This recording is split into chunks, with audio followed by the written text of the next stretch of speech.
ఈ వారం సింహరాశి వారి ఫలితాలని చూస్తే గురువు దశమంలో ఉన్నాడు, శని ద్వితీయ తృతీయాలలో ఉన్నాడు, రాహు చతుర్థంలో ఉన్నాడు, కేతువు దశమంలో ఉన్నాడు. ఈ గ్రహ పరిస్థితిని పరిశీలించి చూస్తే మాట పట్టింపు ఏమాత్రమూ సరికాదు. ఇక సంతాన మూలకమైనటువంటి చింత కొద్దిగా వచ్చేటటువంటి అవకాశం కనిపిస్తుంది.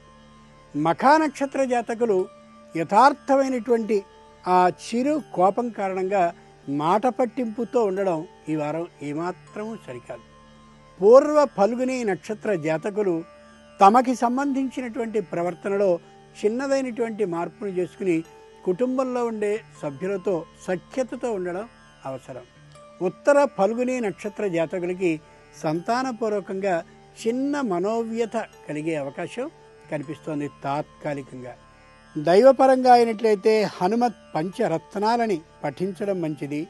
సేవాపరంగా అయితే దేవాలయంలో వచ్చేటటువంటి స్త్రీలందరికీ పసుపు కుంకుమలని అలా పంచుతూ ఉండడం చాలా మంచిది. ఇక ఈ వారం ఈ రాశివారు వృద్ధులతో చక్కగా కాలక్షేపాన్ని చేస్తూ మనోధైర్యాన్ని పొందడం అవసరం.